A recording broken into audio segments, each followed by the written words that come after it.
And our clerk tonight is Ms. Sheila Gurry, and I want to first off say that we are holding this meeting on the traditional territory of the Sunamo First Nations people. Councillor Yoakum unfortunately has had to go home. He's feeling ill. Councillor Bestwick and Councillor Kipp both also send their regrets tonight. The question period sign-up sheet is on the desk over by the computer there. During the meeting, and any member of the gallery has a question regarding an agenda item, please write down your name and the agenda item on the sheet. At the start of question period, the chair will call those who've signed up to the podium to address council. Introduction of late items. Ms. Gurry, please. Thank you, Your Worship. So on the addendum this evening, for agenda item 10E, proposed property disposition of 897 Albert Street, 474 and 478 Pine Street, we're adding the following delegations: Rob Hallam from Habitat for Humanity, Mid-Vancouver Island Society, and Paul Chapman from Nanaimo and Area Land Trust. For agenda item 8C, we're adding the committee recommendations from the Finance and Audit Committee from June 13th, 2018. For agenda item 12C, we're replacing the zoning amendment bylaw 2018, number 4500.014, with the attached version to show the Ministry of Transport, Affairs and Housing. And that's it, Your Worship. Thank you very much. Does council have any additional late items? Yes. Oh, I'm sorry. Pardon me. Councillor Thorpe. Thank you, Chair. I have a request from Mr. Don Bonner to be added to agenda item 17, Core Services Report. 17? Yes.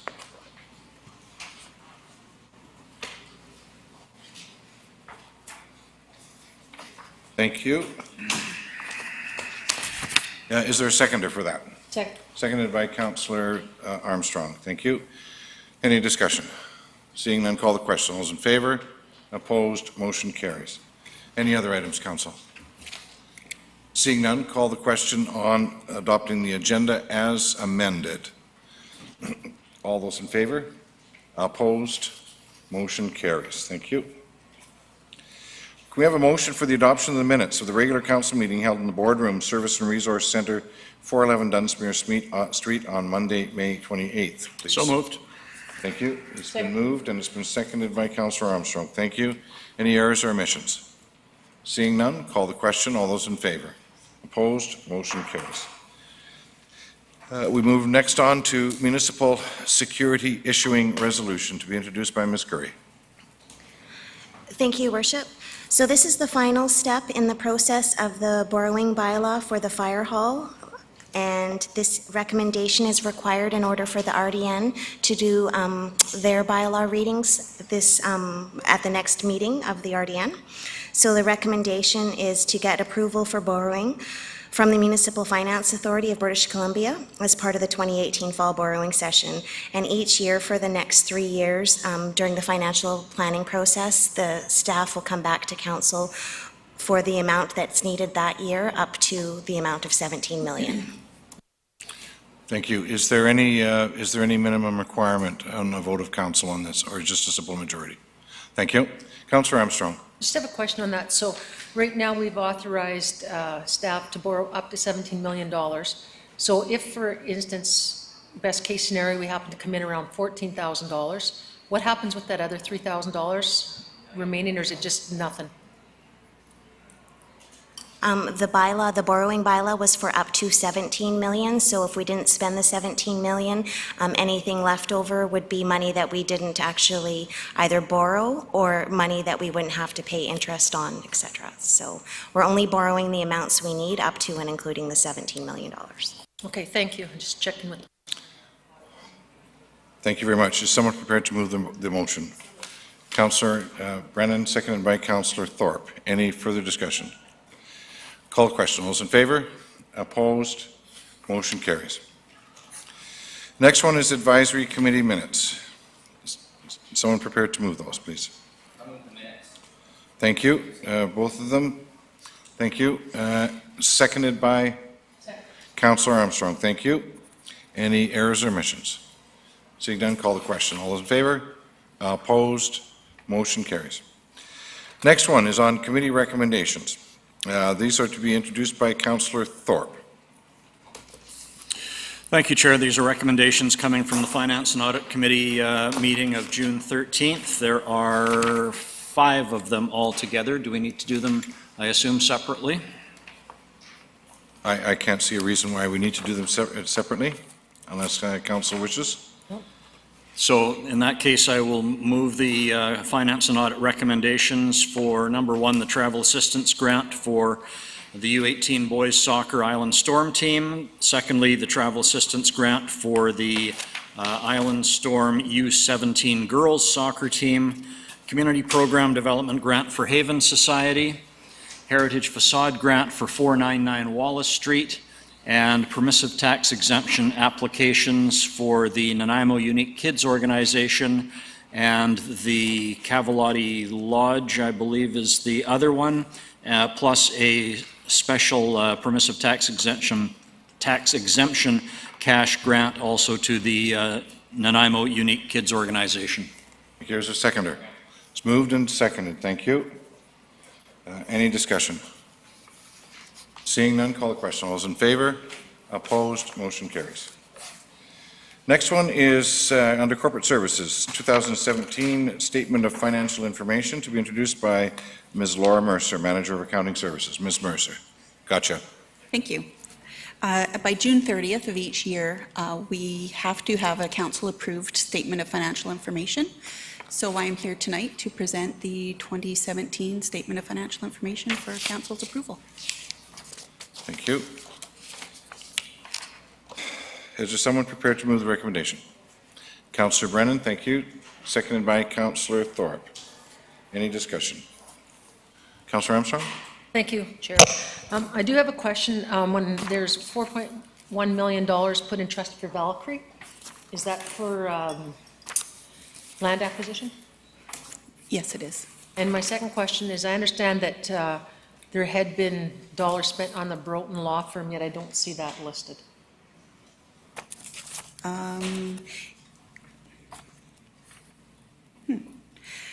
If it was under,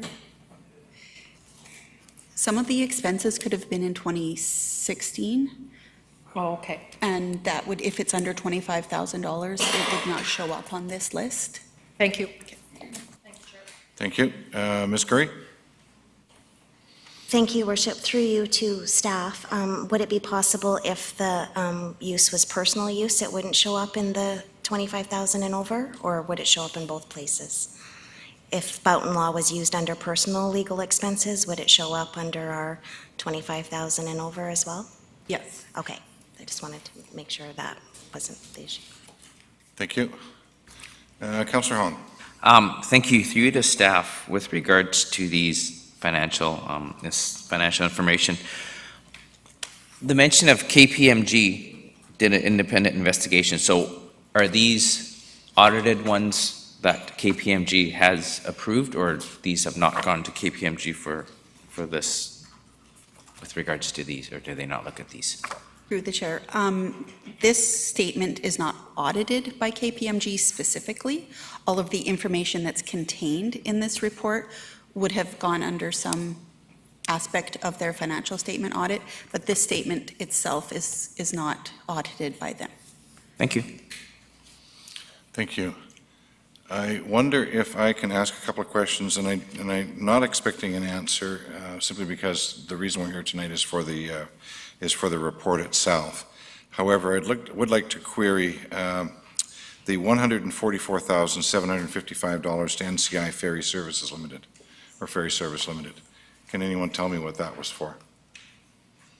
Or can we share with the public what that was for? I should say. I would have to look that up. I don't know off the top of my head what exactly it was for. Thank you. As well, Petroglyph Development LP for $27,350.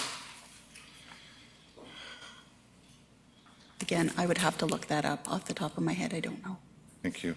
And on the following page, on page 54, Waste Connections of Canada at $912,043.84. I expect that is the new name for a company called BFI. formerly known as BFI. I believe you are correct. Thank you. I wonder if I can ask the question for later follow-up. 912,043 is in excess of the grant that, or pardon me, the payment received from Recycle BC. Can we go back to, can I get somebody to tell me what the original amount was that this service was being provided by Waste Connections when the relationship changed and they became a contracted hauler for us?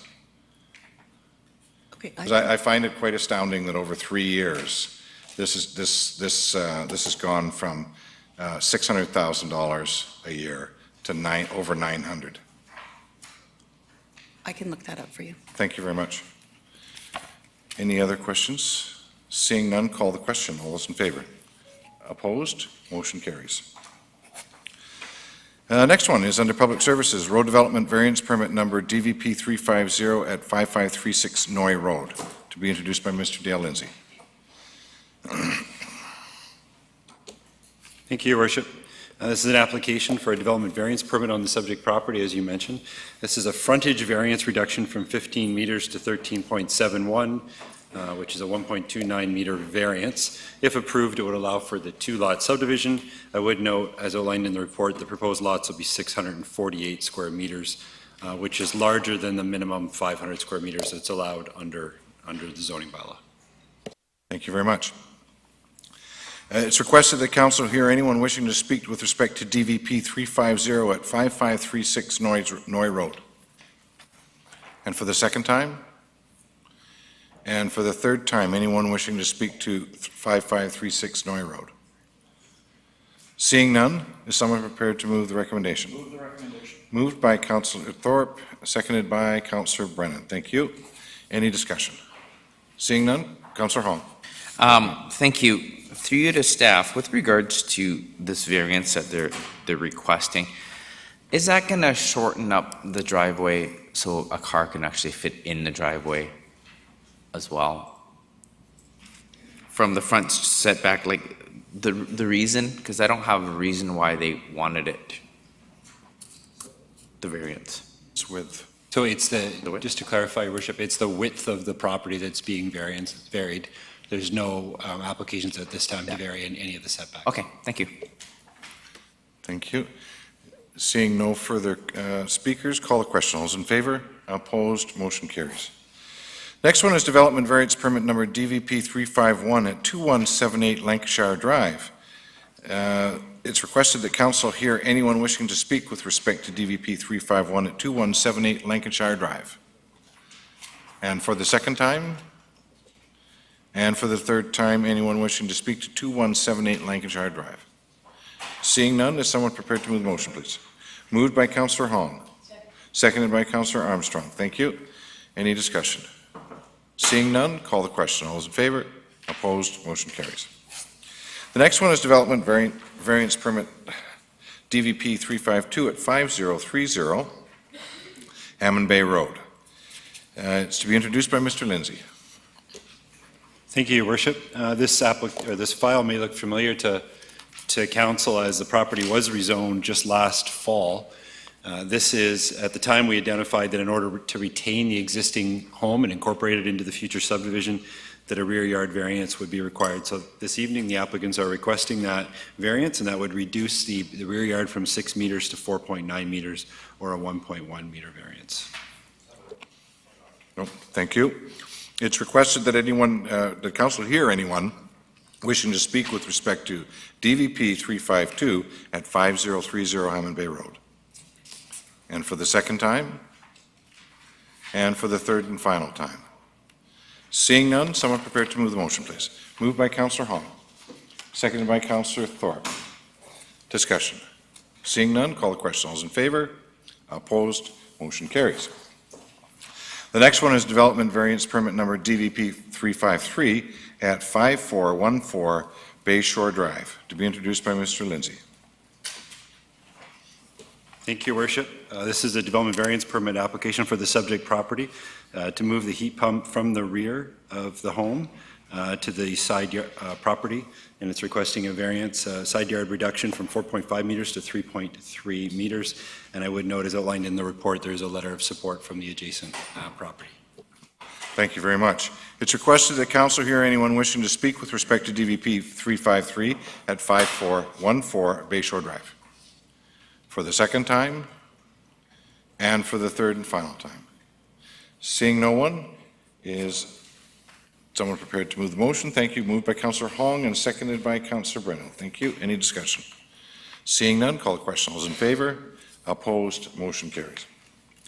Next one is proposed property disposition at 897 Albert Street, 474 and 478 Pine Street to Habitat for Humanity, Mid-Vancouver Island Society. To be introduced by Mr. Lindsay.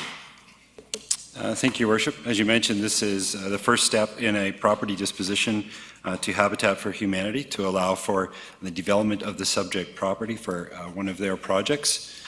As you mentioned, we're here this evening to confirm Council's approval in principle to dispose of these lands, but also to direct staff to proceed with the public requirements for notice that are required for land disposition, and also direct staff to return to an upcoming council meeting after the open house has been held with Habitat for Humanity. Thank you very much. So this is to obtain council approval in principle for the disposition. It's not a rezoning. It's not an official community plan change. It's just to consider the disposition.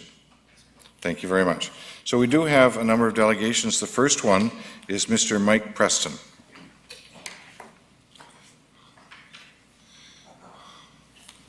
Thank you very much, sir. And you have 5 minutes. Okay, thank you. I would just like to first thank council for hearing my presentation, as I wasn't allowed to present in camera earlier today. I'd like to make council aware that I currently have an FOI request pending with the city that won't be fulfilled until July 10th. Therefore, I would like you to hold off on a vote tonight until all the information surrounding the case is made public. I would also just like to ask council, did you receive and read my email of this Saturday? Yes? Yes?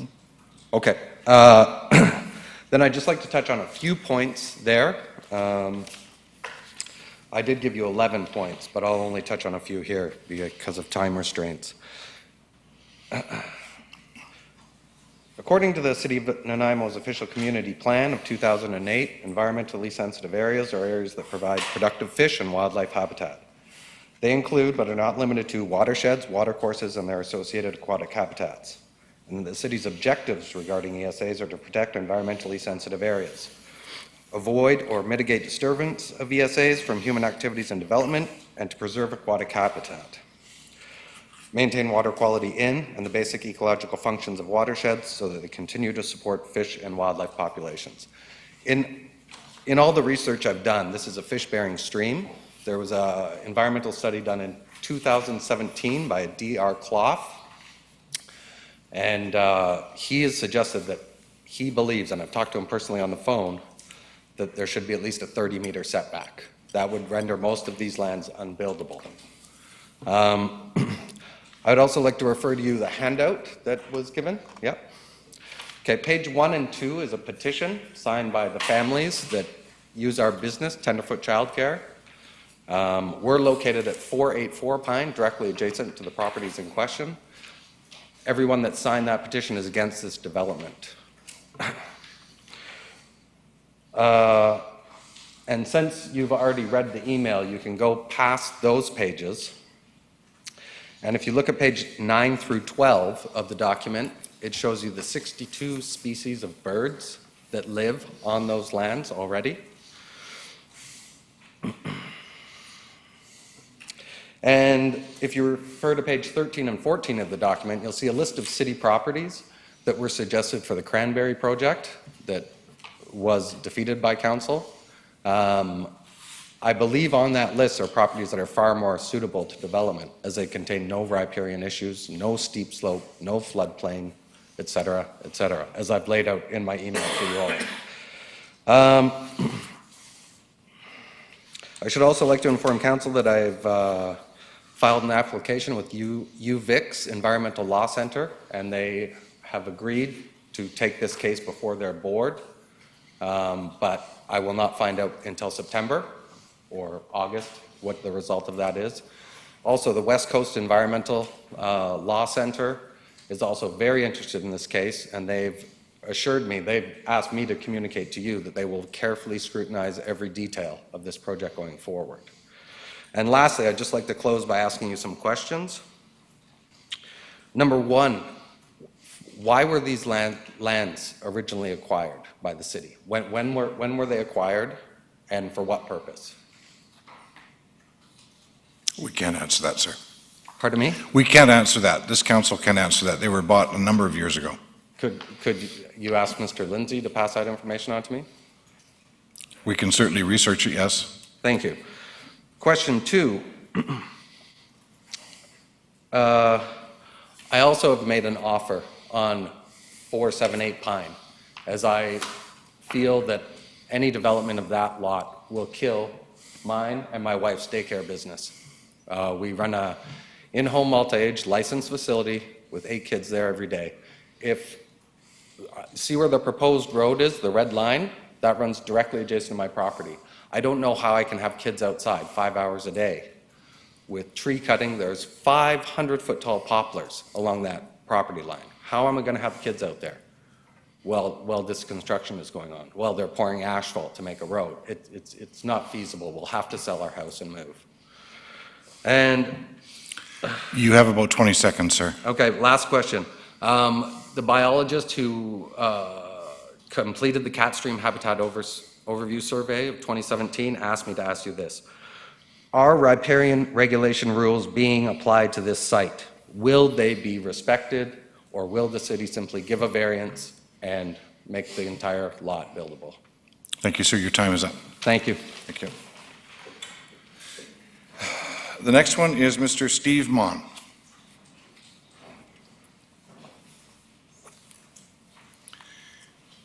You also have 5 minutes, sir. Thank you, Council. My name is Steve Mon. I've lived at 490 Pine Street for 20 years. I know Mike very well, him and his wife run a lovely daycare. I'm here for 2 reasons. One, the ecological reason. I was told originally when I asked about acquiring property around my property that it was all protected land, no one could ever build on a Cat Stream, and let alone this old Chinatown, and nothing was allowed to be built back there. And then now I'm like hearing that there are surveyors going in there and checking out the area, doing their thing. And anyways, apparently they're giving it to the Habitat for Humanity, apparently. But yet I was already told before it was never land that was ever being allowed to be built on. And then all of a sudden it was. So that was the one thing. Number 2 is the location. I mean, I've raised my 13-year-old daughter in the same house, like I said, up until now 13. Doing great. We love our place. And I've been paying extra property taxes for 20 years on hopes that one day I can build a house in my backyard and either rent out or have someone live in the house that I'm currently at now. And if all these trees and stuff get knocked down, we got deer, owl, and everything all around my area, and it'd be a shame to destroy all that area too. But then for my place itself, I mean, I wouldn't want to live there anymore with all that stuff going on too. I mean, we've had bad areas of town before. I'm not saying this would turn our area into a bad area, but I mean, you're gonna crush his business, and it won't be a place I want to live in either. And I love Harewood and I love my area, and I just want to keep it the same. But that's all I got to say. Thank you very much, sir. And the next next delegation is Mr. Rob Hallen from the Habitat for Humanity Mid-Island Vancouver Island Society. Due to the Thank you, number of Your Worship. speakers, sir, you do also only have 5 minutes. Yes, I understand. Thank you. Thank you. Thank you. We're here this evening to talk about this proposal, and it emanates from the founder of Habitat for Humanity, who had a very simple concept, which is about sleepy people at night having a simple, decent place to lay their heads at an affordable rate to pay for that privilege. Our vision very much follows that. We've added, with our mission actually, that building community is also a big part of the Habitat model. And through the facilitation of building communities with our families, we build strength, stability, and independence through the model of affordable home ownership. We are part of Habitat Canada. There's 55 of us across the country, approximately 100 restores, 70,000 volunteers a year, and we've served 3,100 families in Canada since 1985. We've built here in the Nanaimo area 20 houses and served 23 Habitat families. We serve a fairly large geographic area with Nanaimo being our central focus, and we currently operate 2 restores, which are our social enterprise. The philosophy of Habitat for Humanity is very much that we provide a hand up and not a handout to our hardworking families. This depicts, I think, a really good understanding of where we are on the continuum of housing. We offer a bridge between rental housing and fair market value housing, and our hope is that the Habitat families migrate from the Habitat model through to a conventional mortgage. Our model is simple. There is no down payment. Our mortgages are interest-free, and our Habitat families have to provide 500 sweat equity hours, which is volunteer time. We hold the mortgage. We are the bank. We also hold a first right of refusal on the property so that we can buy it back and serve another Habitat family. And of critical importance is every year we rebalance the payments that the families make by looking at their financial situation and ensuring that the mortgage payments, strata fees, property taxes, and insurance don't exceed 30% of the combined family income. We have 3 basic criteria when we're selecting families. The need, which you're all very apparently aware of as far as the need in this community for families needing affordable home ownership. Their ability to pay. They must have jobs that are sustainable, and their willingness, as I mentioned earlier, to partner with us and provide the 500 sweat equity hours. Our proposal to serve more families in Nanaimo is this 12-unit development on the corner of Pine and Albert Street. Depicted here is a site layout of those units. And what we're suggesting is that we would build 6 3-bedroom houses, 2 3-bedroom houses that would be handicapped accessible. We believe there's a huge need for that in the housing community. 2 2-bedroom houses and 2 4-bedroom houses for approximately 15,000 square feet of development on the property. What we're asking of the city is for this $4 million project estimated, is that the city provide Habitat for Humanity with the 3 lots, that the off-site civil works are approximately $120,000 in cost to Habitat, and that 50% of the development costs are rebated, the DCC costs. What are the benefits to the community and the city at large? This is an excellent location for Habitat families, proximity to amenities, schools, recreation, and transportation. It supports the City of Nanaimo's affordable housing strategy. There would be 12 additional units of property taxes being derived from this development, and this particular land has been undeveloped for over a century. So we look forward to working with the city staff who've been very supportive and helpful in this project to date. And most importantly, we look forward to having an open dialogue with the community about the merits of this project. Thank you for your time. Thank you very much. Councillor Hong, questions for you, sir. Okay. Thank you. The previous delegation mentioned the riparian right-of-way. Does your project get near to that right-of-way? The setback, as we understand it, is 15 meters, and our site plan does not encroach upon that. Thank you. Thank you. I have a question for you, and that is, will you have your environmental study as performed by your QEP and your general development layout final for your open house? I'm not sure that we'll have the environmental study done by that time. We certainly intend to do it, plus a geotech study. Thank you. Thank you very much. I see no further questions. Thank you. Thank you. Councillor Brennan? Through you to staff, if I may. Mr. Lindsay, is the city going to do its own QEP study? Your Worship, at this point, we're dealing with it like any other application that would come from an outside party. So they'd be responsible for providing an assessment, and I'd want to clarify, it wouldn't necessarily be a QEP if there's no proposed variances to the setback. So if we're not going into that area, that's normally when you get a QEP to a riparian area assessment. But in this case, if we're staying outside of the setbacks, there'd be an assessment to confirm the boundaries. But that would be done by the proponent but reviewed by city staff. Okay, thank you. Thank you very much, Councillor. The next speaker is Mr. Paul Chapman from the Nanaimo and Area Land Trust.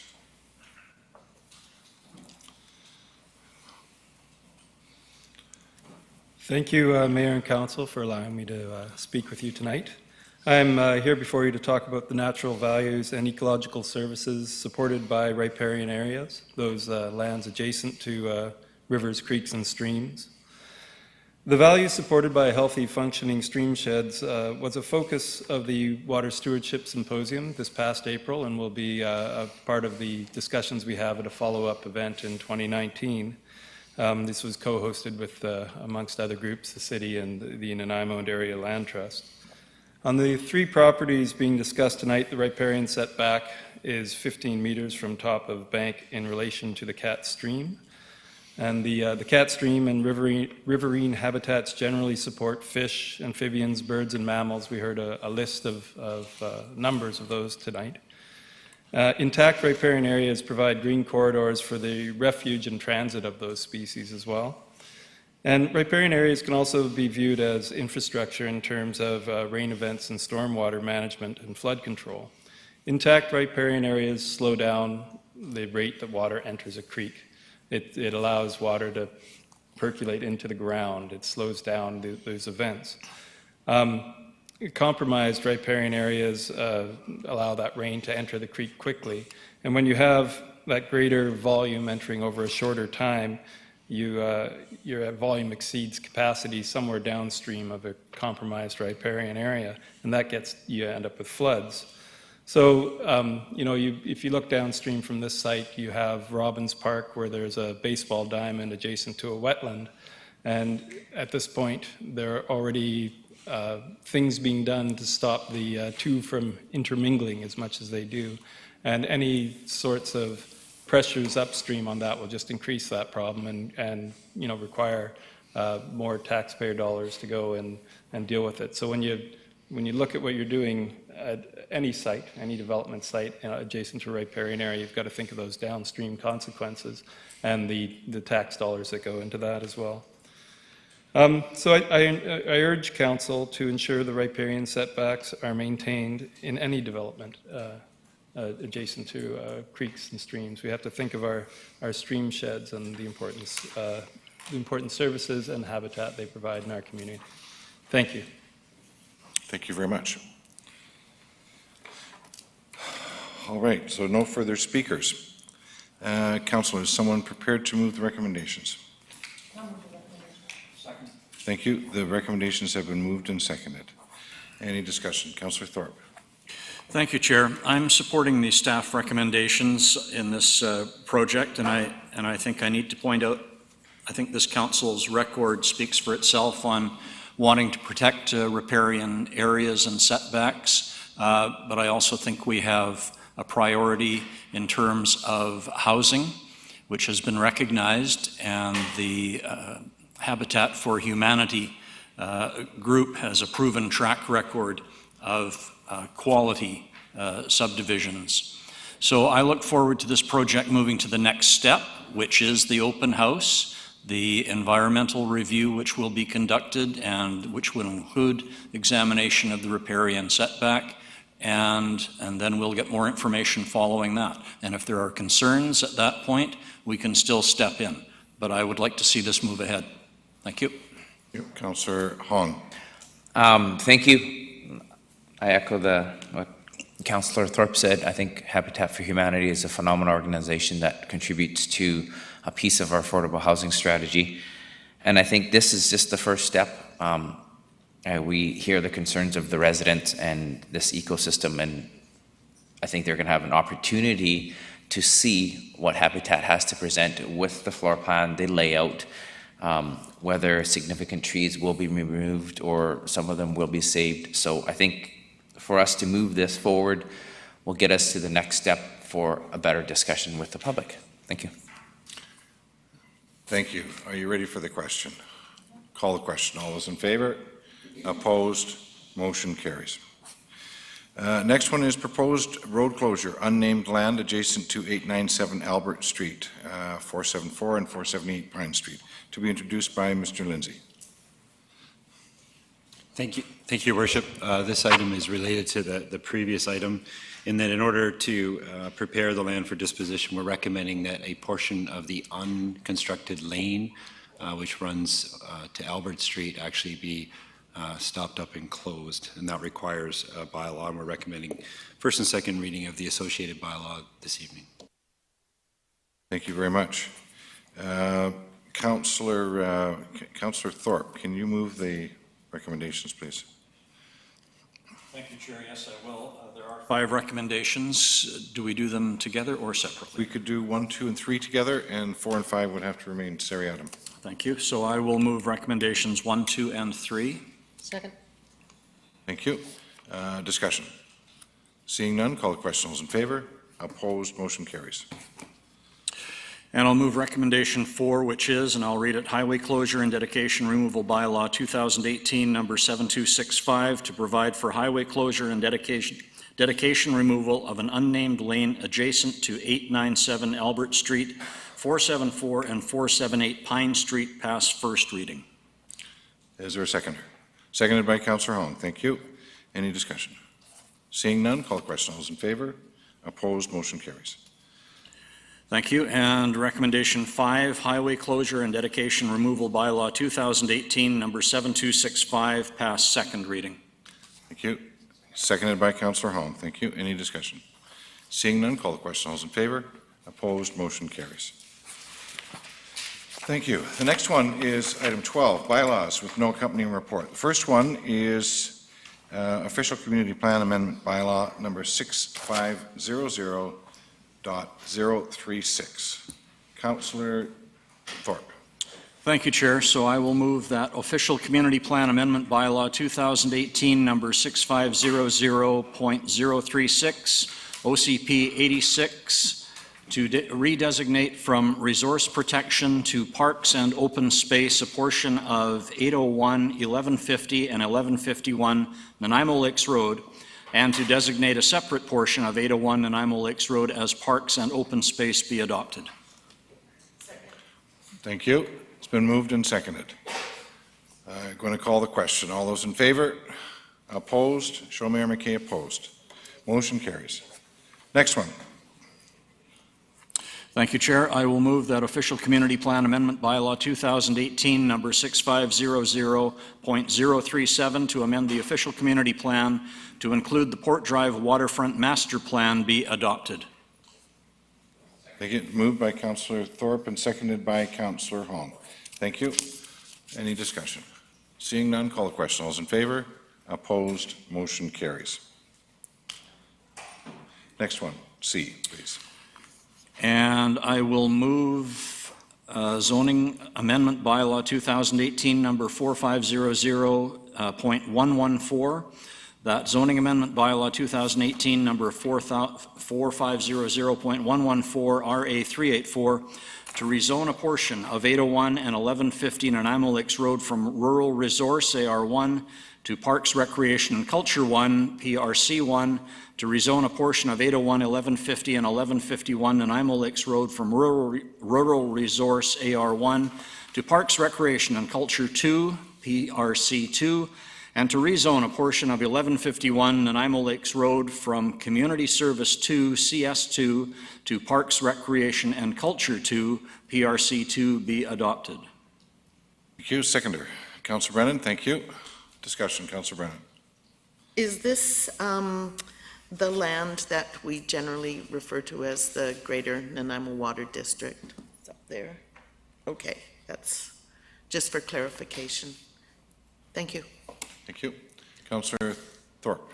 Yes, thanks, Chair. And I just want through you to clarify with Ms. Gurry that there was something on our addendum sheet regarding wording. And as there's something, I just want to ensure that I've not missed something on the wording of the bylaw. No, the wording on that one is correct as far as I know, Your Worship, through you to Councillor Thorpe. There is a special consideration when it comes to E when we get there for that bylaw, but I believe that wording is correct. Mr. Lindsay? I think possibly Councillor Thorpe's referring to the bylaw that was amended for item C, which was amended just simply to identify that we do have Ministry of Highway approval on that Yes. bylaw. So it doesn't impact the readings. All right, that was just my concern. So what I read is correct? Yes, Your Worship, through you to Councillor Thorpe, that was just to show that we had received that approval, so there was no wording changes. That was good. Thank you. Great, thank you. Thank you very much. So, So I am moving that bylaw? Second. No. and it was seconded by, or was it seconded? Seconded by Councillor Brennan, thank you. Okay, call the question. All those in favor? Opposed? Show Mayor McKay opposed. Motion carries. Next one, D. And D is General Election Amendment Bylaw 2018, number 7129.03, and I would move that General Election Amendment Bylaw 2018, number 7129.03, to amend the bylaw to add a nomination deposit and increase the number of qualified nominators be adopted. Thank you. It's been moved and seconded. Any discussion? Seeing none, call the question. All those in favor? Opposed? Motion carries. And E, please. And letter E, Park Dedication Bylaw 2018, number 7259. I'll move that Park Dedication Bylaw 2018, number 7259, to dedicate land for park purposes be adopted. Thank you. Is there a seconder? Second. Seconded by Councillor Armstrong. Thank you. Any discussion? Ms. Curry? This is the bylaw that requires special consideration, Your Worship, that it can only be adopted by an affirmative vote of at least 2/3 of council members. So that would mean that everybody here would need to vote in the affirmative or it would not pass. Just Thank wanted you. to let you know.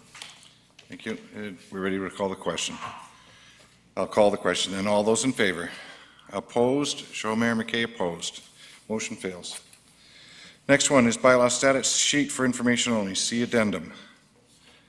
That's for information only. Next one is Deputy Corporate Officer appointments. Did you want to introduce that? Certainly, Your Worship. So this is just a rise and report from the in-camera meeting of last week, whatever June the 11th. date that was, thank you, June 11th. And the following appointments were made, Deputy Corporate Officer appointments. It was to renew the appointment of Ms. Sky Snellgrove, Steno Coordinator, and appoint Laura Mercer, Manager of Accounting Services, as Deputy Corporate Officers until June 30th, 2019, to fulfill the duties as set out in Section 148 of the Community Charter, and rescind the appointment of Mr. Brad McRae as Deputy Corporate Officer, rescind the appointment of Mr. Victor Mema as Deputy Corporate Officer, and establish the order in which the Deputy Corporate Officers perform the duties in the absence of the Corporate Officer as follows: A. Sky Snellgrove, and B. Laura Mercer. As well, there was the appointments made by Council for the Financial Officer and Deputy Financial Officer appointments, and it was passed that that Council rescind the appointment of Victor Mema as Chief Financial Officer and appoint Ms. Laura Mercer, Manager of Accounting Services, as Financial Officer in order to fulfill the duties as set out in Section 149 of the Community Charter, and to renew the appointment of Ms. Wendy Fulla, Manager of Business, Asset, and Financial Planning, as the Deputy Financial Officer until June 30th, 2019, to fulfill the duties as set out in Section 149 of the Community Charter.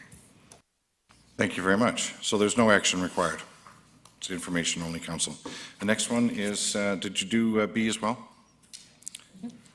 Yeah, I Oh did. my gosh, okay. Wow. You rattled that off quickly. Okay, are there any notices of motion?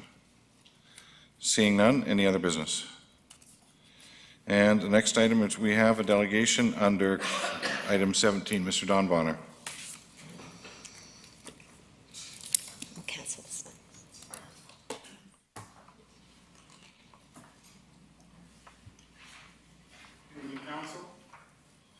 Honor, 2237 Northfield.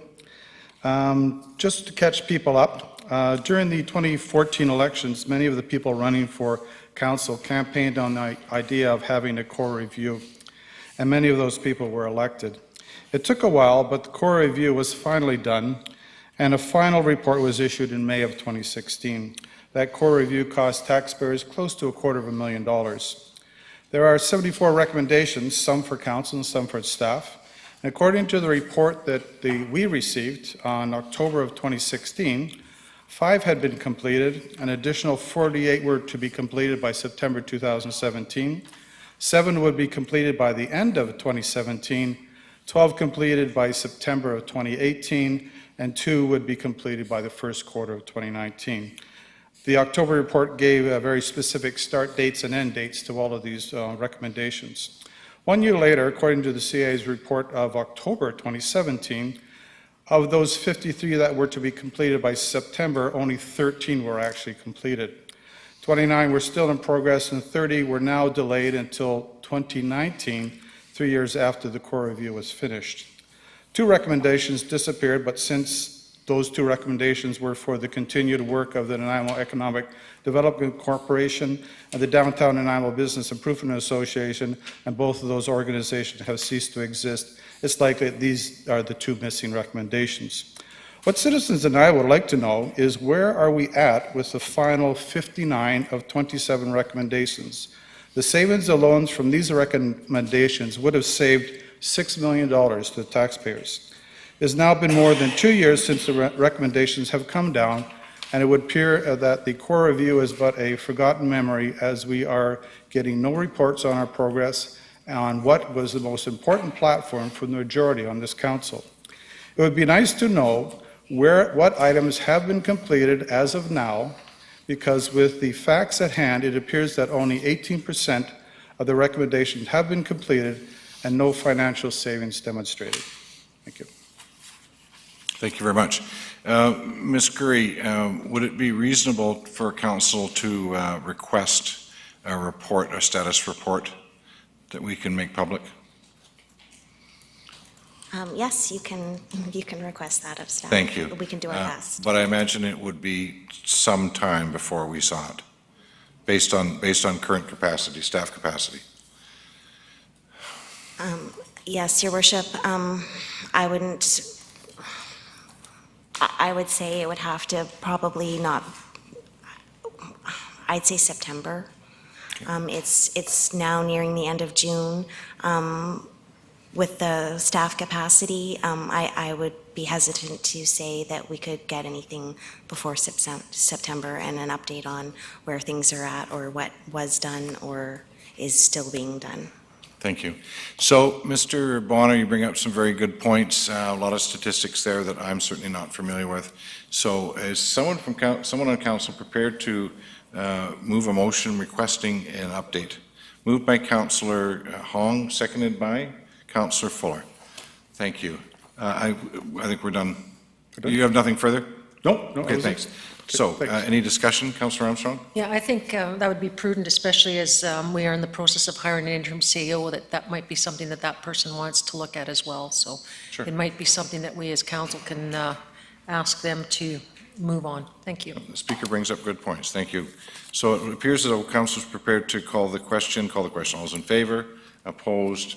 Motion carries. Thank you. Now, question period. Agenda items only, please.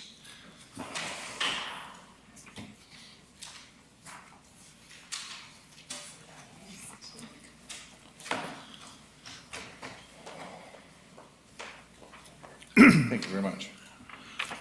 Ron Boland. Mr. Boland, on 9A and Sophie. Go ahead. Yes, I would just like to ask that council may agree to respond to the unanswered detailed questions about the Sophie document, which were raised this evening, and that the responses be published in the minutes of this meeting, as too often these questions get lost and one never determines what the responses were. That's an excellent point. Can you make note of that? Is that possible, Ms. Gray? Thank you, Worship. I'm sorry, I was just talking with VICC staff member. So was the question that the questions you asked earlier be provided, or questions regarding the Sophie Would form report? part of the minutes of this meeting. Yes. So yes, we can do So that. the responses would also So, be there, 'cause yes, I don't that's- recall this in the past, right? Yeah, exactly. So that's a very good point. So we could If you wouldn't mind making a motion to that, the questions that you asked staff earlier form part of the minutes, then we can make sure that we get your Q&As as forming part of the minutes. Thank you, thank you. So if you can hang on, Mr. Boland, is someone prepared to move that motion? Moved by Councillor Fuller, seconded by Councillor Hong. Any discussion? Seeing none, call the question. All those in favor? Opposed? Motion carries. Your next question, sir. Thank you. I just wanted to follow up, to suggest that perhaps one needs, as we have a list of bylaws outstanding and where they're sitting, that gets published, that there might be one similarly published for questions that might arise either in question period or in missing information from reports, such as Mr. Bonner has raised this evening, that it might be useful for council to see a list of what they have agreed to that hasn't been done. That's a very good point, particularly with respect to the potential of the rewrite of the procedure bylaw. Thank you very much. Next one was Mr. Manners.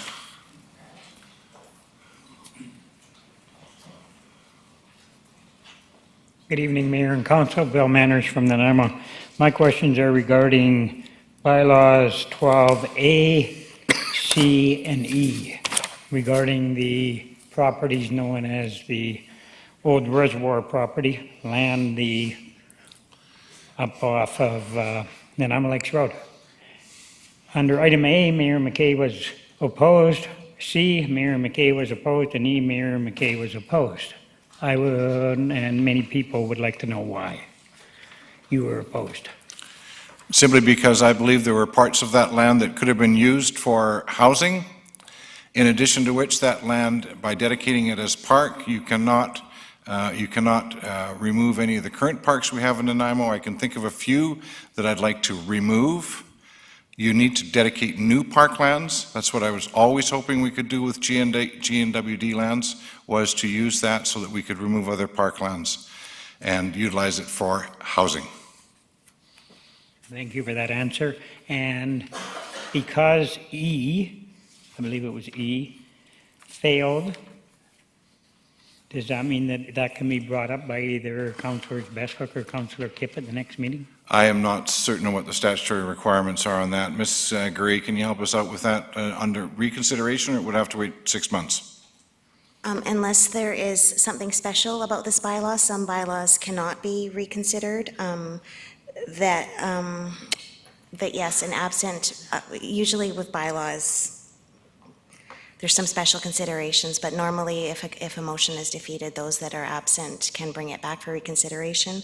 Though this being a bylaw for adoption, I think that it is the 6-month rule, so it cannot be reconsidered for 6 months. So does that mean we have to wait 60 days for it to be brought back?